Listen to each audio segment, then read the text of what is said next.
शिव बाबा की सारी महिमा मेरे नाम लिख दी। ये तो काम से बाबा के नाम नीचे वालों के यही सत्य है। कभी बाबा ने ये बात कही थी 77 में, तब से मुझे याद रहती है। काम बाप का, नाम बच्चों का। ब्राह्मण जीवन अतिप्रिय सुख भरा जीवन।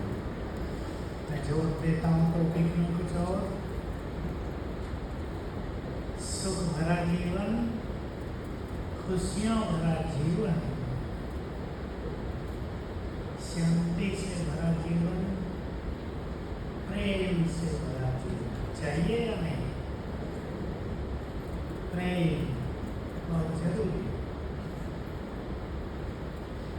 हम जिस मार्ग पर हैं वो खुशियों भरा मार्ग है और सबका अनुभव है, आप सबका भी है। बाबा का बनते ही एक अलौकिक सुख जीवन में आने लगा। कितने लोग सुनाते हैं खुशियां भरी, बीमारियां छूटी, दवाइयां छूटी। हमें अपने सुखों का मार्ग खुद निकालना है। चिंतन करेंगे आज इस पे। मुझे तो भूल गया था टॉपिक, अभी बताया पहले। सभी चिंतन करेंगे। पहला चिंतन, मेरा सुख मेरे हाथ में।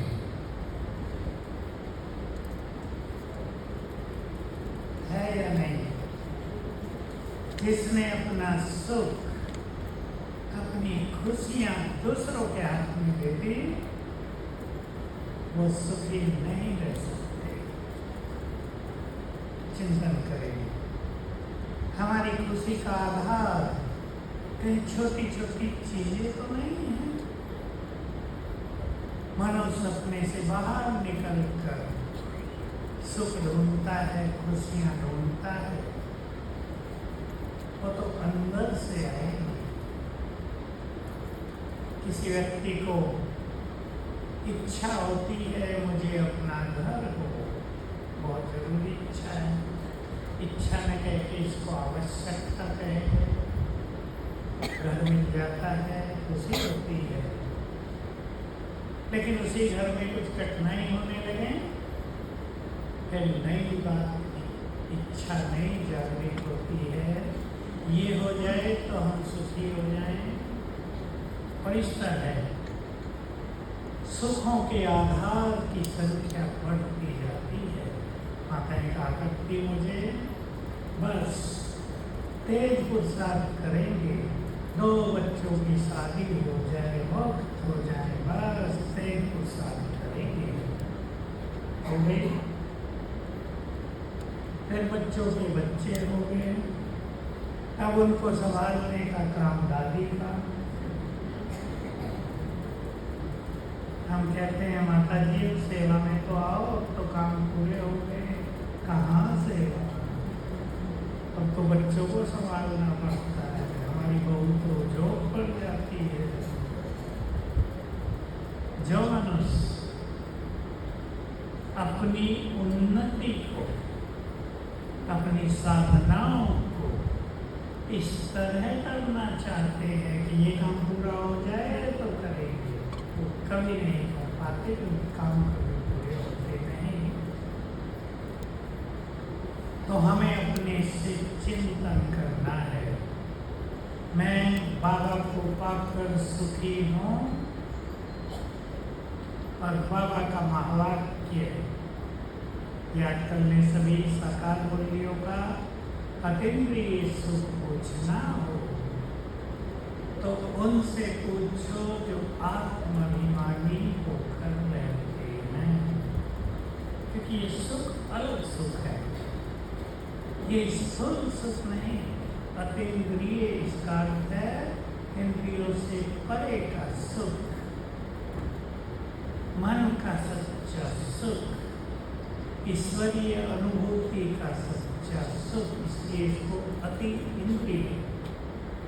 इंद्रियों से बहुत बड़ा सुख है। तो ये उनको प्राप्त होता है जो आत्माभिमानी होकर रहते हैं। और बहुत छोटी सी प्रैक्टिस है। संसार में अगर आप देखें आज तक, द्वापर से और अब तक विद्वानों को, आचार्यों को ये पता भी नहीं चल पाया कि मैं कौन हूँ। आपको पता होना चाहिए। शंकराचार्य से भारत में ज्ञान का प्रचार ज़्यादा हुआ, गीता का प्रचार हुआ। उसने सिद्धांत दिया मैं ही ब्रह्म हूँ। किसी को समझ में नहीं आया। सब एक ही है। उसके बाद पूजा पाठ समाप्त हो गई। बहुत लोगों की निरस्ता आने लगी भक्ति से भी। निराकार की पूजा कैसे करें? तो शिवलिंगों की स्थापना की भारत में, पूजा पाठ शुरू हुई, लेकिन उसमें किसी को सुख नहीं मिला। दूसरे आचार्य आए, उसके साथ 200 साल बाद रामानुजाचार्य, उन्होंने उसके सिद्धांत को बदल दिया। ये ठीक नहीं है। एक परमात्मा है, बाकी आत्माएं हैं। उसकी शक्तियाँ आत्माओं में रहती है, इसलिए इस तरह कह सकते हैं कि है, लेकिन अलग अलग है। उसने नारायण की, श्री कृष्ण की भक्ति का प्रचार किया, थोड़ी आगे बढ़ेगा। लोग जान भी नहीं पाए मैं कौन हूँ। इस सभा में बैठी भोली से भोली, बिना पढ़ी लिखी माता भी जानती है मैं कौन हूँ। कौन हूँ और कहाँ से आए तो सब जानते हैं। आपको ये रहस्य मालूम हो? इंडियन फिलोसॉफी में, संसार के सारे ही धर्म ज्ञान में किसी को ये पता नहीं चला था हम कहाँ से आए हैं। मुक्ति की, मोक्ष की बात करते थे, और कहाँ जाएंगे किसी को पता नहीं चला। मैं बहुत छोटा था, 78 की बात है। मुझे बहुत शौक होता था सन्यासियों से थोड़ी डिबेट करने का। ऋषिकेश में गए एक बड़े महामंडलेश्वर, वो अखाड़ा है जहाँ महामंडलेश्वरों को उपाधि दी जाती है। प्राचीन अखाड़ा था, ये है। माँ के महामंडलेश्वर के पास गए। बहुत अच्छे व्यक्ति थे, जिनके बिल्कुल निरंकारी में बैठाया प्यार से। उसके साथ कम से कम 20 सन्यासी छोटे, एक छोटा सा हॉल था, उसमें दीवारों के साथ साथ बैठे, वो कुछ स्टडी करा रहे थे उन्हें। मैंने उन्हें कहा मुझे आपसे कुछ ज्ञान की चर्चा करनी है अलग से। उन्होंने कहा नहीं कोई बात नहीं, आप सबके बीच में ही कर सकते हो। मैंने इनसे पूछा महाराज ये बताओ आपके और आपके साथी साधनाओं का लक्ष्य क्या है? मोक्ष को प्राप्त करना। हम जानते हैं इस उत्तर को। मैंने पूछा ये बताओ, हम ये जानना चाहते हैं मोक्ष को प्राप्त करके आप कहाँ जाओगे? बहुत लड़ने वाला सन्यासी नहीं, गुस्से वाला नहीं। कहा भगवान के साथ जाकर रहेंगे। हिंदी में बहुत अच्छा शब्द है, परमात्मा के सानिध्य में रहेंगे। मैंने कहा वेरी गुड, बहुत सुंदर बात कही आपने। और वो खुश हो गए, उसके सारे सन्यासी भी जो 20 में थे युवक। मैंने कहा महाराज एक प्रश्न मेरे मन में उठता है यही बात जानकर, क्या आप तो ये कहते हो भगवान सब जगह है, हमारे अंदर भी है बाहर भी है, तो भगवान के साथ तो आप रहते ही हो, उसे छोड़कर कहाँ जाओगे? बुद्धिमान व्यक्ति का चुप हो गया और कहा बेटा मैं इसको विचार करूंगा। मुझे भी खुशी हुई, नहीं तो लड़ने लगते थे। देखो बाबा ने कितना सरल ज्ञान दिया। मुक्त होकर तुम परम धाम जाते हो, वहाँ कोई अनुभव नहीं होता। थोड़ी सी बात मैं आपको सुना रहा हूँ। इंडियन फिलोसफी में दो मान्यताएं हैं। एक मान्यता है मुक्त अवस्था में आत्मा परमानंद में रहती है। दूसरी मान्यता है वहाँ कोई अनुभव नहीं।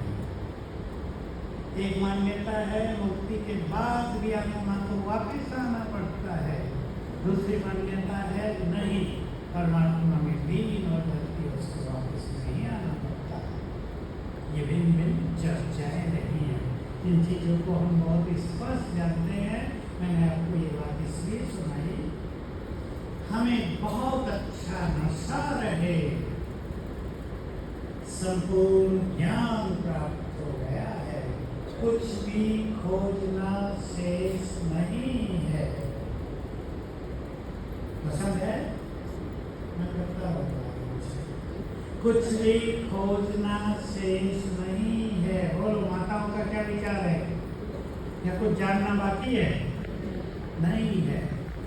आज की बाबा के बोलने पे ध्यान दें। इस चिंतन में सुख मिलेगा, इसीलिए सुना रहा हूँ। सुख भरा जीवन जीने के लिए ज्ञान का ये चिंतन परमावश्यक है। हमें क्या मिल गया? ये था ना, कभी सोचा नहीं था। और किस तरह मिलेगी? सोचा तो यही था, दर्शन हो जाए, एक बार तुम्हें देख ले, बस आत्मा तृप्त हो जाए। लेकिन इस तरह मिलन होगा, किस तरह सोच लो। भगवान ने स्वयं आकर कह दिया, मैं तुम्हारा हूँ। कभी सोचा नहीं था। सुख मिलता है इस चिंतन में। तो हमने सब कुछ जान लिया।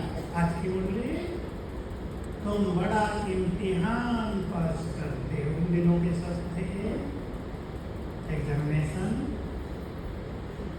तुम्हें पढ़ाने वाला भी हाईएस्ट है, और इस पढ़ाई से इस एग्जाम को पास करके तुम्हारा पद भी विश्व का मालिक बनना है। चिंतन में लाओ इसको, सुख भासने लगेगा, सुख मिलेगा, या इंद्रिय सुख होगा। ज्ञान का चिंतन हमें गहरा सुख प्रदान करता है, बुद्धि को दिव्य बनाता है। बहुत बड़ी चीज है। सभी भाई बहनों को याद रखना है, इस समय की अविनाशी प्राप्तियां हैं ये, जो 5000 वर्ष तक चलेंगी। जिसने अपनी बुद्धि को जितना श्रेष्ठ बना लिया, बुद्धि के लिए बाबा अलग अलग नाम देते हैं। तुम्हारी पारस बुद्धि है, तुम्हारी ईश्वरीय बुद्धि है, दिव्य बुद्धि है, श्रेष्ठ बुद्धि है, सूक्ष्म बुद्धि है।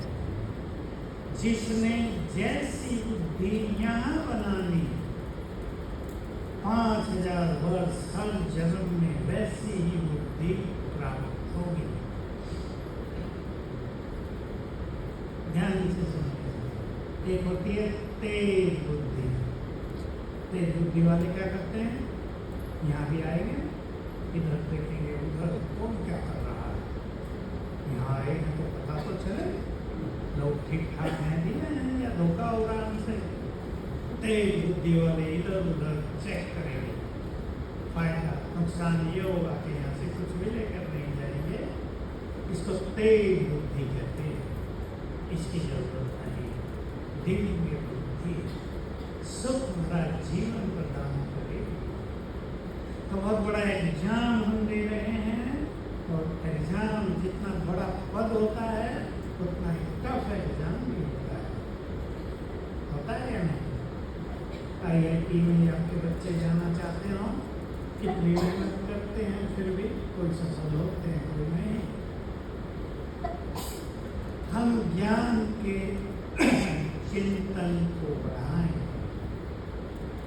इससे ईश्वरीय नशा चढ़ेगा, और ईश्वरीय नशा ही सुख भरा जीवन, खुशियों भरा जीवन प्रदान करेगा। नहीं तो क्या होता है, छोटी छोटी बातें हमारे सुख को, हमारी खुशियों को छीन ले जाती हैं। संसार का हाल दिनों दिन बिगड़ता जा रहा है। बिगड़ रहा है या सुधर रहा है? हमें अपनी स्थिति को श्रेष्ठ बनाना है। हम बहुत बड़े हैं। चलेंगे मेरे साथ साथ इस सुंदर चिंतन में और इसके साथ अनुभूति में। हम बहुत बड़े हैं। कितने बड़े? बोलो। जैसे आप सभी माता पिता याद रखते हैं, आपकी मनोस्थिति का प्रभाव आपके पूरे परिवार पर पड़ता है। पड़ता है? पता है आपको? ये डांट डपट से काम नहीं चलेगा परिवार। आप में से कईयों ने डांट डपट के बच्चों को देख लिया, बिगड़ जाएगी। आपकी मनोस्थिति का प्रभाव आपके परिवार पर जाता है। हम पूर्वज हैं। हमारी मनोस्थिति का प्रभाव पूरे कल्पवृक्ष में फैलता है। बहुत जिम्मेदार हैं हम सभी।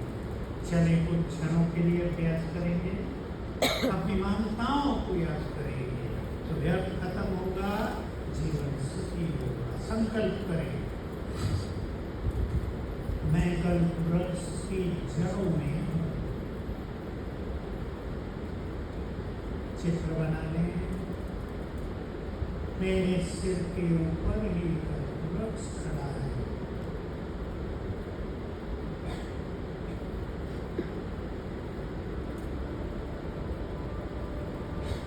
मैं पूर्वज इस सृष्टि की महात्मा।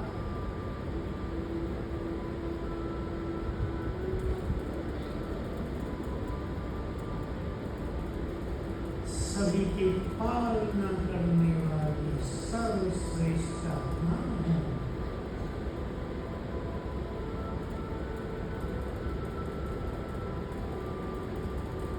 मैं परम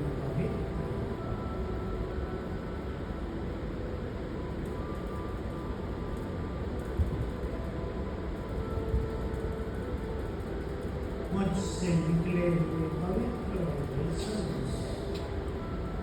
गोल्डन के ऊपर पूरे कल्पवृक्ष में फैल रही है।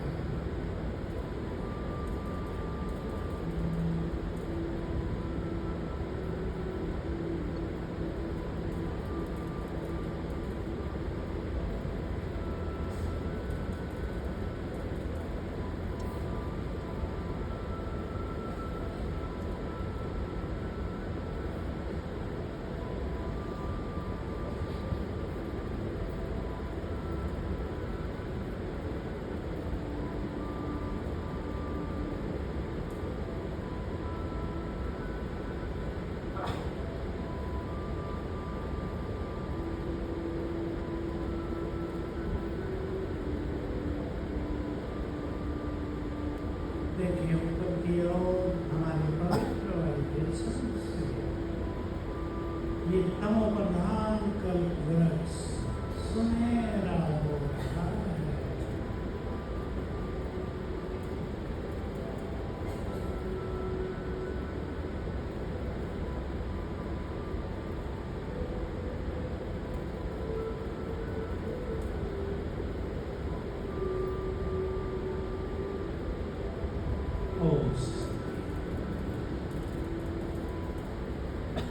हम सभी को अपने को श्रेष्ठ स्वमान से जगाना होता है।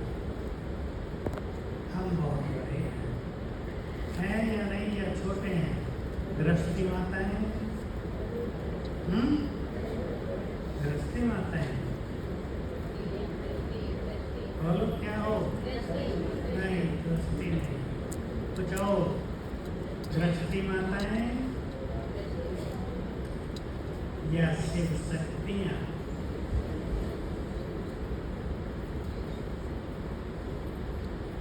बाबा की मुरलियाँ मुझे तो बहुत जगाती है। कुछ दिन पहले बहुत पावरफुल बात ख्यालों में आ गई मुरली से, संजय की मुरली से। साकार मुरलियों में बहुत गहरे रहस्य हैं। समय तुम्हारा इंतजार कर रहा है। जब से मैंने ये बात सुनी कि 40 साल हो गए, सोचता था कि समय तो कभी किसी का इंतजार करता नहीं है। जरूर हम कुछ विशेष आत्माएं हैं, समय जिनके लिए रुक गया हो। जब बाबा ने बहुत बातें इसमें बताई हैं। जब पूछते थे विनाश कब होगा, बाबा कहते थे जब तुम तैयार हो जाओगे, तुम्हारे लिए रुका हुआ है। अब भी बहुतों के लिए विनाश रुका हुआ है, शुरू तो हो गया। 24 विनाश की शुरुआत है, क्योंकि बाबा ने कहा था विनाश होने लगे और बाबा के बच्चे भी तड़पने लगे, ये अच्छा नहीं होगा। इसलिए आप सब तैयार हो जाओ देने के लिए, सामना करने के लिए, तब होगा। समय तुम्हारी इंतजार कर रहा है, तुम समय की इंतजार ना करो। अब जो पावरफुल बात मुझे मेरे पास आ गई इस मुरली से, 1-1.5 मास पहले की मुरली। आप में से जो बहुत बुद्धिमान हैं, दिव्य बुद्धिमान, चिंतन करना इस पे। समय तो तुम्हारे ऑर्डर को मानेगा। किसका ऑर्डर मानेगा? चिंतन कर लेना। उनका ऑर्डर मानेगा जो प्रकृति के मालिक बन जाएंगे। ये सब अध्यात्म की सर्वोच्च स्थितियां हैं, छोटी चीज नहीं है ये। मैं कुछ बड़ी चीजें आपको कह रहा हूँ ताकि जिनकी बड़ी स्थिति हो इनको अपनाएं। जब हमारा मन शांत हो जाता है, बहुत सुख भासता है। शांत मन में ही महान विचार उठते हैं। इसलिए जिनको संगम युग पर बहुत कुछ करने का इरादा हो, किस किस को है? संगम युग पर बहुत कुछ करने का इरादा, वे कहीं भी खुद को उलझाए नहीं। न धन के पीछे, सोच लो किस किस के पीछे संसार उलझा हुआ है, लोग उलझे हुए हैं। कोई मान सम्मान के पीछे, कोई टकराव में उलझ गए हैं। लेकिन क्या मेरे पास आज भाई जी 30 साल से ज्ञान में हूँ, योग नहीं लगता। मैंने कहा तो 30 साल क्या किया भाई तुमने? मैंने कहा बताओ। कहा व्यर्थ संकल्प बहुत चलते हैं। मैंने पूछा आपको समझ में आता है व्यर्थ संकल्पों का बीज कहाँ है आपके पास? मैंने फट से उत्तर दे दिया, मेरा अपने भाइयों से टकराव बहुत होता है परिवार में। टकराव योगी नहीं बनने देता। चित्त को शांत करना है तो कहीं अपने को उलझाना नहीं है। क्या हम अपने को टकराव से मुक्त रख सकते हैं? भाइयों बताओ, रख सकते हैं? झुक के चलना सीखना पड़ेगा, कहीं चुप रहना पड़ेगा, निरहंकारी बनना पड़ेगा, क्रोधमुक्त होना होगा। बड़ी चीजें हैं। जो टकराव से खुद को बचा ले वो अनेक उलझनों से बच जाएगा। देख लो तुमने, कहीं तो दो बहनें भी आपस में झगड़ती रहती हैं, माताएं। जिसमें झगड़ा होता हो वो अपने को झुकाएं, थोड़ा चुप रहना सीखें, सुख उसे मिलेगा जिनका चित्त शांत होगा। और संगम युग की सबसे बड़ी उपलब्धि है चित्त को पहले शांत करना, फिर महान विचारों में भ्रमण करना। अगर चित्त शांत करना नहीं आता तो विचारों की महानता का सुख भी नहीं मिल सकता। चले फिर से आत्माभिमानी होने की प्रैक्टिस और आप सीख लेंगे। हम 5-7 मिनट करेंगे, लेकिन सबको सीख लेना है। बहुतों से तो आता ही नहीं, मैं आत्मा हूँ, आगे क्या? बस मैं आत्मा हूँ, इसको नहीं। तो हम प्रैक्टिस करते हैं और सभी लोग ऐसा ही प्रयास करते हैं।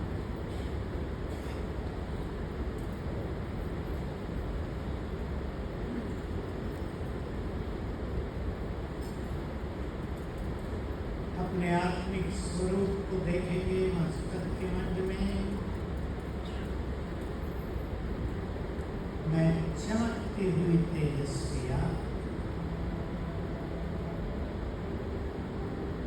जिनको दिखाई नहीं देता वो आज से शुरू कर लें। चमकती हुई मणि जिससे चारों रंग बिरंगी किरणें कर रही है।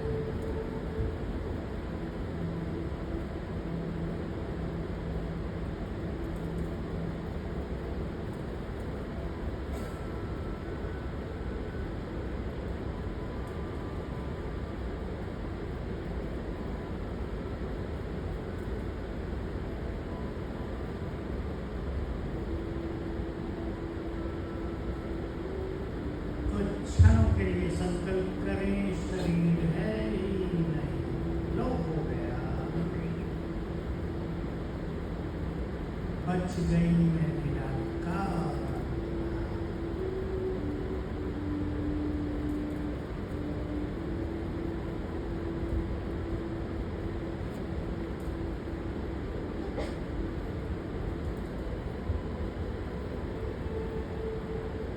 मेरे चारों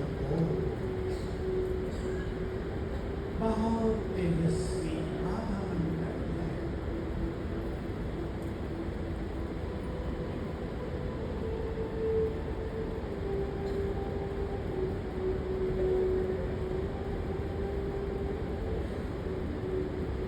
अपने स्वरूप को देखते रहें,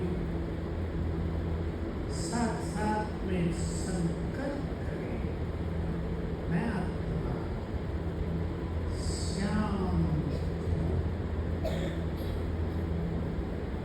3 बार करते हैं।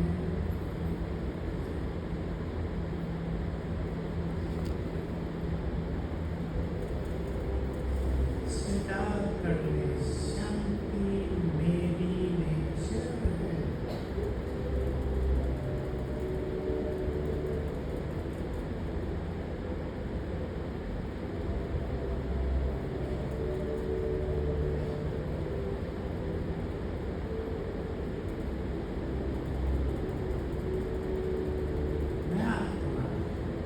बहुत सुखी हूँ।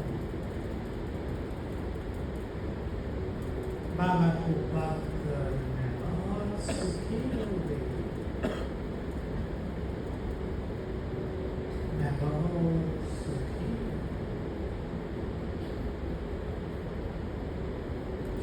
मुझे परम सुख प्राप्त है। मैं बहुत तेजस्वी हूँ। फिर से देखिए अपना स्वरूप। मैं प्रेम से भरपूर हूँ।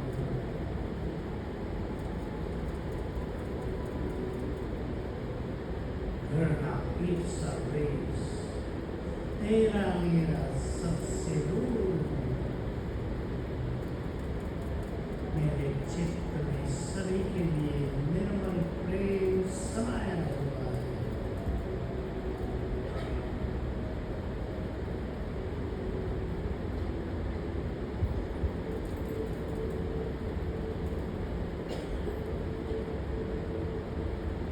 मैं परम पवित्र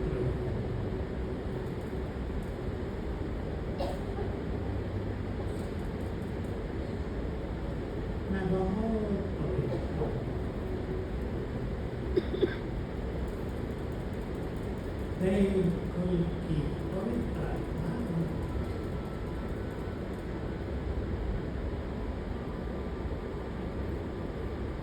मैं बहुत शक्तिशाली हूँ। मास्टर सर्वशक्तिमान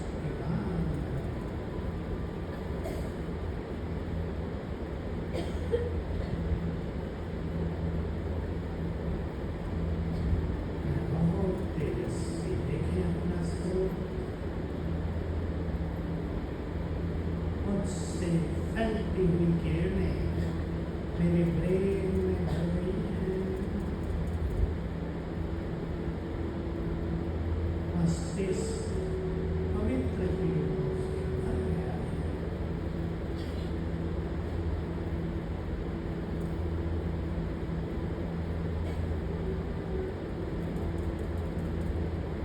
पूरे शरीर में फैल रही है, अंग अंग को शीतल कर रही है।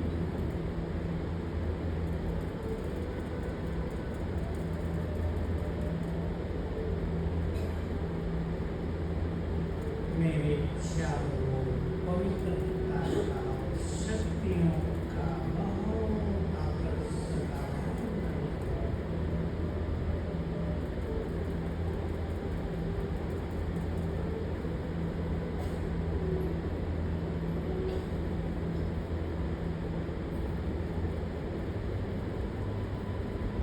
मैं इस सृष्टि की माना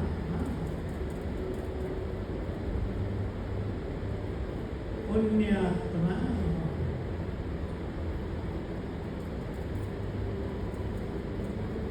मेरा जन्म सबका कल्याण करने के लिए ही हुआ है।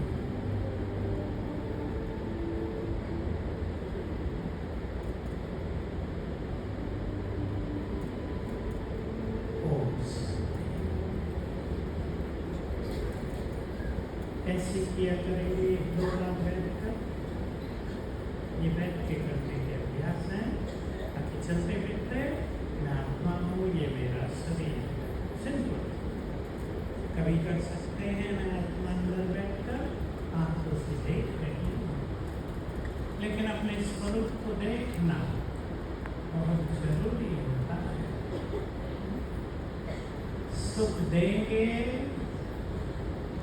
तो सुखी रहे। ये सिद्धांत अनादि अविनाशी है। पसंद है ये सिद्धांत? सुख देंगे तो बोलो मुझसे, सुख देंगे तो बहुत लोग जो दुखी हैं, परिवार से दुखी, बहू से दुखी, पति से दुखी, पत्नी से दुखी, मेरे पास आते रहते हैं। इसलिए बता रहा हूं, मैं देखता हूँ उनको। मैं एक ही बात कईयों से पूछ लेता हूँ, तुम्हारे जीवन भर बोल कैसे रहे हैं? जिनको अच्छा ज्ञान हो जाता है वो तो फट से बोल देते हैं, भाई जी कड़वे बोलते हैं। कड़वे बोल बोल कर दूसरों के जीवन में कड़वाहट भरी हो तो सुखों का अमृत पास में कभी नहीं आएगा। सही है या नहीं? माताओं से पूछता हूँ। इसी के कारण से खराब बोल निकले हो मुझसे। कई माताएं तो श्राप दिया करती हैं, तुम्हारा भाई मर जाएगा। मैं तो जब छोटा था माताओं का सुनता था, सोचता था कि कहने से इसका भाई मर जाएगा क्या? वो बहुत दुखी लड़ाई शुरू, महाभारत शुरू हो जाता। हमें सुंदर वचन मुख से निकालने हैं। मैंने अपने पास बहुत दिनों तक एक स्लोगन रखा था, आपको पसंद आए तो आप भी रख लेना। जिन आंखों से भगवान को देखते हैं उन आंखों से दूसरों की बुराइयों को नहीं देखेंगे। जिन कानों से रोज भगवान को सुनते हैं कि सुंदर है हमारे कान, लोग तो न जाने क्या क्या सुन रहे हैं। हम भगवान के वचन सुनते हैं तो उन कानों से व्यर्थ की बातें नहीं सुनेंगे। और मदद हुई इन चीजों की, जिस मुख से भगवान का अमृत निकलता है, संग ध्वनि होती है, उस मुख से धुआं नहीं निकलेगा। बाबा के साथ थे, कई बच्चे मुख से धुआं निकालते रहते हैं, धुआं तो घुटन कर लेगा, परिवार में घुटन सफोकेशन हो जाता है। चेक करें अपने को, सुख पाना है तो सुख देना होगा। जो चीज दी जाती है वो डबल होकर वापस आती है। हम छोटे थे, उनके मुख से सुनते थे, हमें बहुत अच्छा लगता था। जो कुछ दोगे डबल होकर वापस आ जाएगा। तो सुखी रहना अपने हाथ में। और आगे चिंतन को बढ़ाएंगे सभी, सीख लेंगे आज से ये उनको भी सीखा हुआ है। क्या सोचें क्या नहीं सोचें, कुछ देर इस पे ध्यान दे दें। हम थोड़ा गलत सोच लें, सारा सुख चला जाता है। अच्छा सोचने से दुखों में भी सुखों की अनुभूति होती है। शरीर के रोग आ गए, अच्छा सोचने लगे, रोग की रोगाई में पीड़ा होगी नहीं कभी, बहुत अच्छा अनुभव करेंगे सभी। रोगों में पीड़ा नहीं होगी यदि हम बहुत अच्छा सोचें। मैं बाबा की वो बात फिर याद दिला दूँ आपको, मुझे अति प्रिय लगी है और मैं बहुत सुनाता हूँ क्लास में, ताकि मैं भी सुनता रहूँ बार बार। जो बच्चे ऐसा दीदीपन का बहुत अभ्यास करते हैं, विनाश काल में उनका विनाश नहीं होगा, वो स्वेच्छा से शरीर छोड़ेंगे। और गहरी बात है, शरीर छोड़ना ये भारी काम हो जाएगा विनाश काल में, भारी काम। अब पहले शरीर छोड़ना भारी काम क्यों? भूकंप हो गया, एक मल्टी स्टोरी बिल्डिंग, ऊंची बिल्डिंग है, 500 लोग रहते हैं उसमें, दब गए हैं, मरे नहीं है बहुत लोग। अब हाल देखो उनका, कल्पना करो, सिर फट गया है, हाथ टूट गया है, पैर दब गया है, पानी नहीं है। ये होगी मनुष्य के पाप कर्मों की सजा। ये मेरी चलने वाला है बहुत ज्यादा। जो पाप किए उसका प्रायश्चित भी होगा, भगवान को पुकारते रहेंगे। भगवान कोई नहीं और किसको पुकारेंगे बताओ इस देवियों? मैंने उत्तर ही दे दिया, तो इस देवियों को भी पुकारे, और इस देवियां खुद ही परेशान हो तो इसलिए सकार देने की आदत बना लेनी है। अब सोचो ऐसी स्थिति में क्या करेगा मनुष्य? ये रेस्क्यू फोर्स और ये मिलिट्री पुलिस सब हाथ खड़ा कर देंगे, रोज होने लगे। हम वाइब्रेशन देकर दूसरों को देश से मुक्त कर सकेंगे। और अगर हमने ऐसे दीदीपन का बहुत अच्छा अभ्यास किया था, हमारे साथ आपकी अच्छी स्थिति आपके परिवार को भी सुरक्षित करेगी। मुरली में एक बहुत सुंदर बात आ चुकी है नजदीक में, अगर तुम्हारी बुद्धि की लाइन क्लियर होगी तो तुम आके वहीं तुम्हारे कदम चले जाएंगे जहाँ तुम सेफ होगे। कुछ कैच करने की जरूरत नहीं, आप तुम वहीं होंगे जहाँ सेफ है। ये बड़े रहस्य हैं स्थिति के और प्रकृति के संबंधों के। प्रकृति उन आत्माओं को बहुत मदद करेगी जो प्रकृति के मालिक बन चुके होंगे।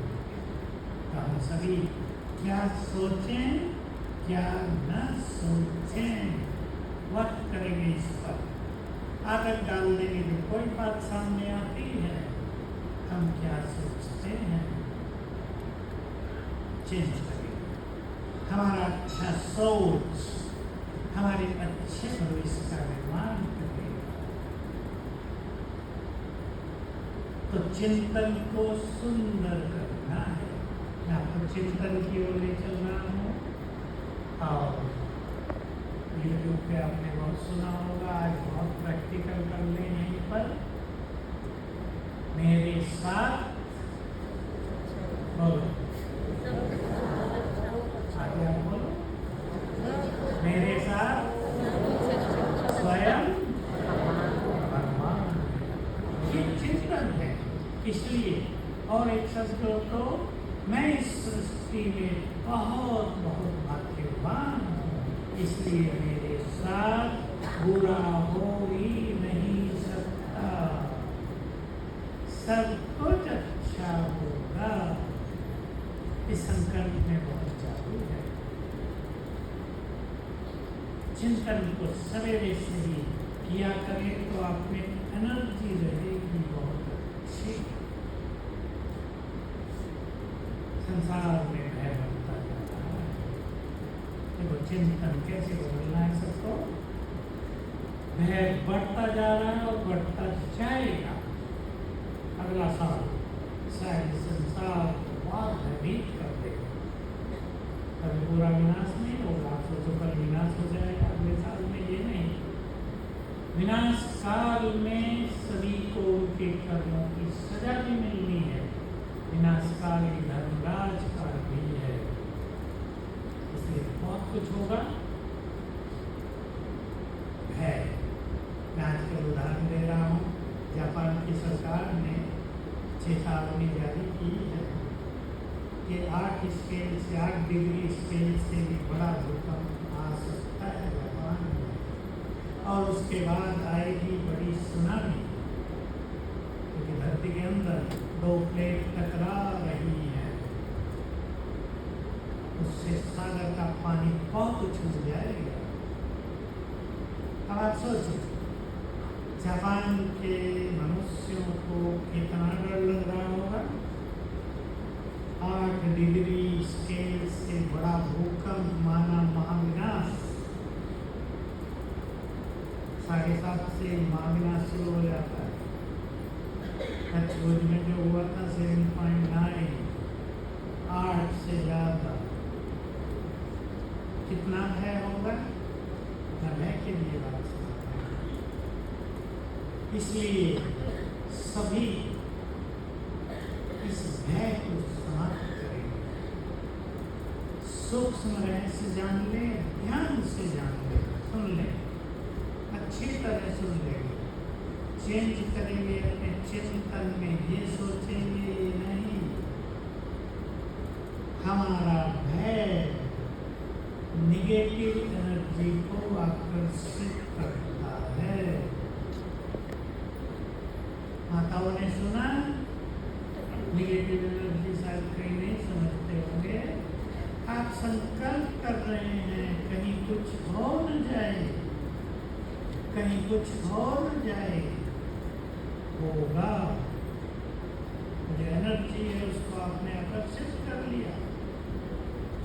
पिछले हफ्ते 10-15 दिन में जो बुरी घटनाएं भारत में हुई हैं, कलकत्ता में आप जानते हैं, 2-4 दिन पहले गाजियाबाद में, महाराष्ट्र में, गुजरात में, ये बहुत बुरी घटनाएं। बहुत नेचुरल चीज है। माता पिता को अपनी कन्याओं के लिए डर पैदा हो जाता है, कहीं कुछ हो न जाए। गंदा समय आ गया है। राक्षसों ने जन्म ले लिया है या नहीं? राक्षस ये राक्षस ही तो है। मैं तो जब पहले दिन सुना था, कभी कभी सुन लेता हूँ, वही दिन था बंगाल की घटना का, मैं समझ गया था राक्षस है।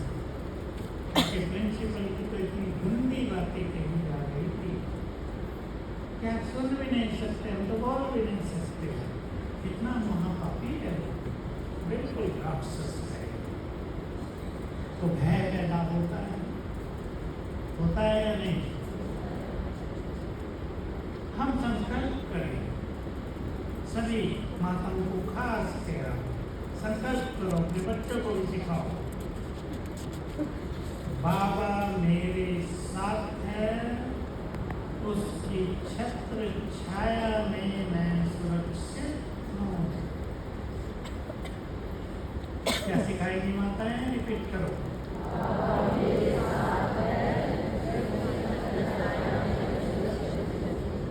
सचमुच सुरक्षित रहेंगे, कोई आंख उठा के नहीं देखेगा। बहुत बड़ी ताकत है हमारे संकल्पों में, बहुत बड़ी ताकत है इस छोटे से संकल्प में कि सर्वशक्तिवान मेरे साथ है। बहुत बड़ी ताकत है। इन संकल्पों का प्रयोग करेंगे। विचार बदल दो, आपका संसार बदल जाएगा। चले फिर से अभ्यास करते हैं हम। एक बहुत अच्छी योग अभ्यास, योग के तरीके का सूक्ष्म योग में चलेंगे। बाप दादा से मिलन भी करेंगे। किसी के मन पर कोई बोझ हो, दबाव हो, वो बाबा को अर्पित करेंगे और बहुत अच्छा सिद्धांत जीवन के लिए यहाँ से लेकर जाएंगे। मन के सारे बोझ बाबा को अर्पित करो। रोज करना है, कुछ दिन आदत पड़ जाए। और याद रखेंगे बाबा का सुखद महावाक्य, जो बाप, अटेंशन सभी, जो बाप संसार के बोझ उठाने वाला है, क्या वो अपने बच्चों का बोझ नहीं उठाएगा? स्वयं भगवान बोल रहे हैं, तो क्यों न बोझ उसे लेकर हम सुखों में आ जाए? क्यों बोझ सिर पर लेकर घूमे संसार की यात्रा में? चिंतन भी करेंगे। जिसके बोझ हरने वाला स्वयं भगवान सामने हाथ फैला कर कह रहा हो, देखो सब बोझ अर्पण केवल तन मन धनी नहीं, सारे बोझ सारी समस्याएं मुझे दे दो, सुखी हो जाओ। देंगे या नहीं? आता है क्या ना? वो तो आता नहीं, परेशान होते रहते हैं, दुखी होते रहते हैं। आदत बना लो, चलेंगे। अपने को इस स्वरूप में अब देखेंगे, मैं फरिश्ता हूँ। फरिश्ता और कुछ नहीं। चिंतन करें, मैं चमकती आत्मा, मेरा शरीर भी प्रकाश के शरीर में बदल गया।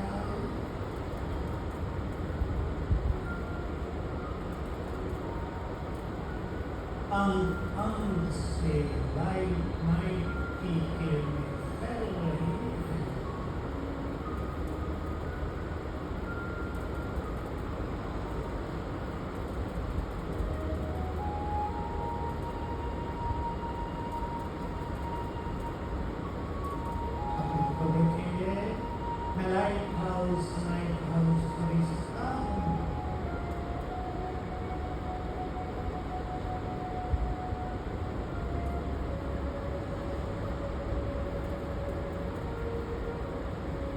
संसार को पवित्र बनाने के लिए उत्तरित हुआ।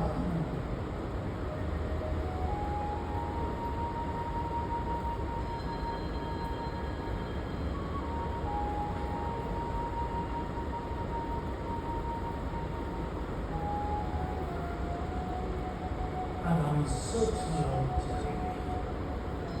जिनके अभ्यास अच्छे हैं वो संकल्प करें, मैं फरिश्ता उड़ते हुए ऊपर जा रहा हूँ, आकाश को पार करते हुए सूक्ष्म लोक में। और जिनको ये नहीं आता वो सेकंड में अपने को देखें, मैं ऊपर हूँ सूक्ष्म लोक में।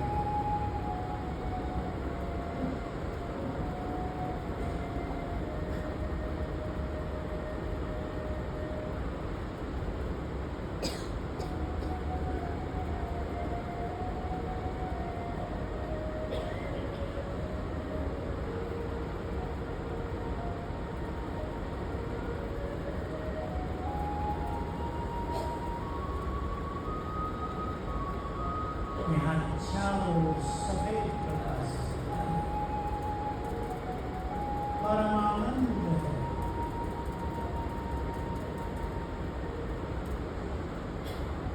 बिल्कुल अपने को देखे, मैं ऊपर हूँ, सामने विराजमान है बागदाता, कमलासन पर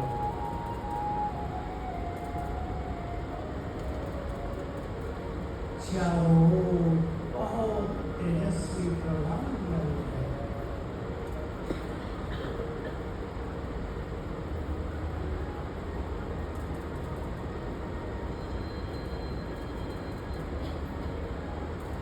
यहीं बैठकर बाप-दादा सृष्टि को स्वर्ग बनाने का दिव्य कार्य करते हैं।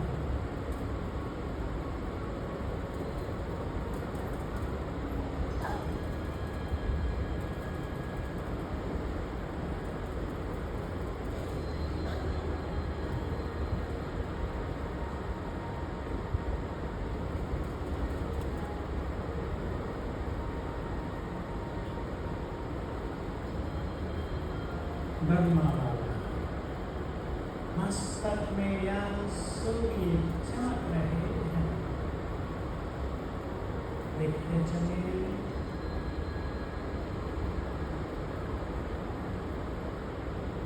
उनकी दिव्य किरणें, उनका दिव्य तेज चारों ओर फैल रहा है।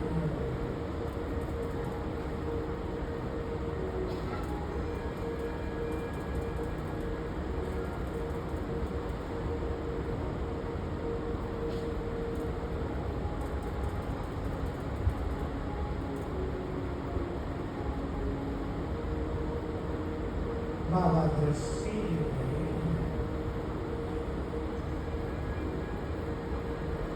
ये दृष्टि परम सुख प्रदान करती है।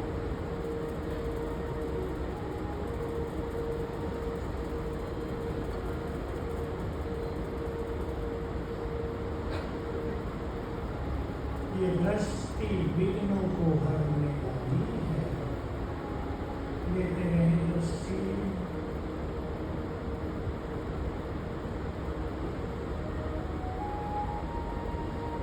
ये दृष्टि आत्मा में बल भरती है।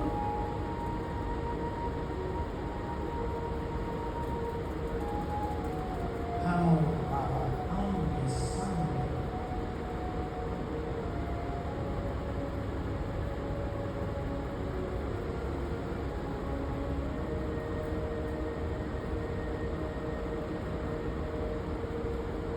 अब बाबा से बातें करें और मन के सारी बोझ उनके हवाले कर।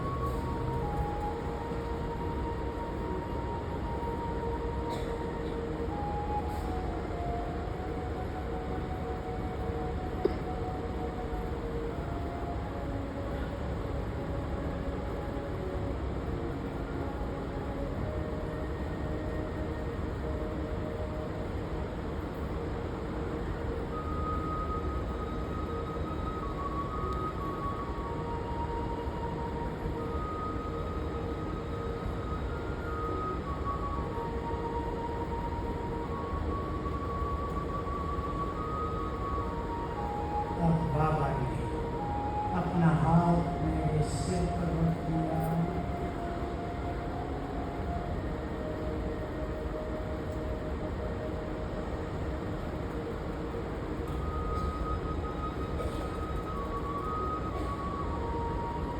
और मैं मेरा कार आत्मा पहुंच गई अपने भगवान।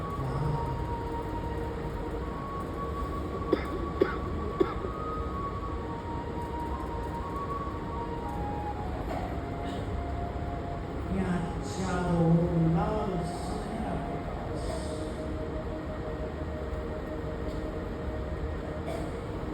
बहुत बहुत शांति।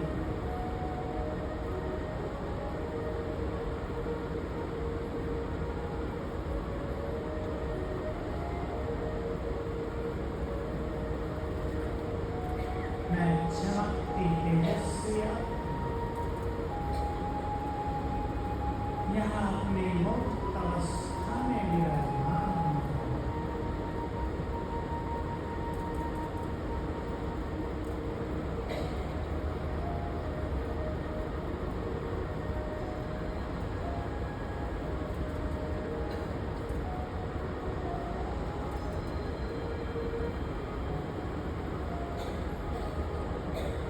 देखे सृष्टि के बीच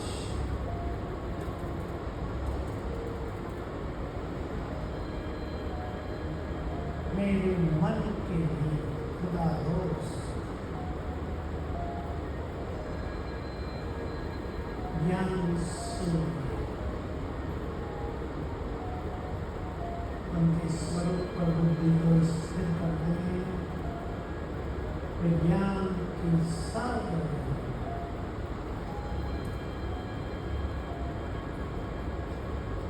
सुखों के साथ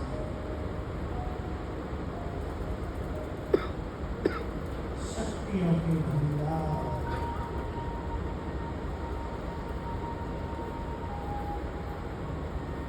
मुझे बहुत प्यार करने वाले पिता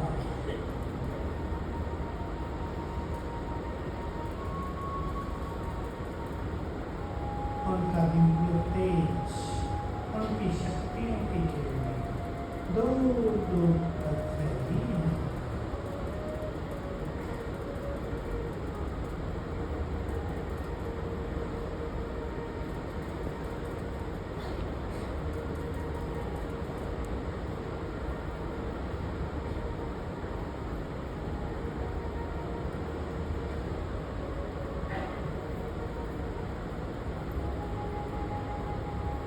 मैं उनके बहुत समीप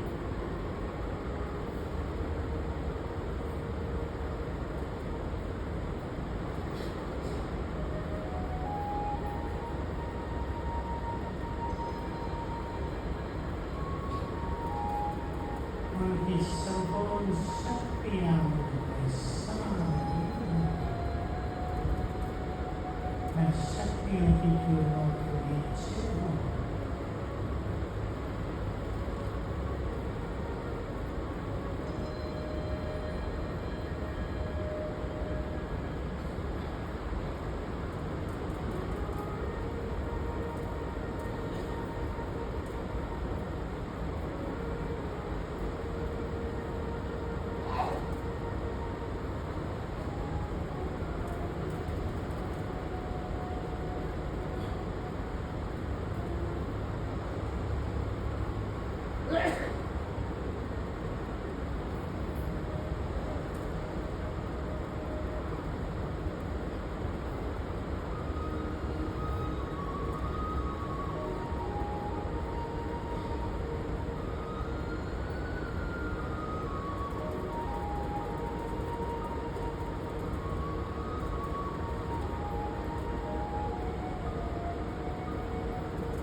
शक्तियों की लाल किरणें अग्नियों कर मेरे सभी कर्मों को जला रही हैं।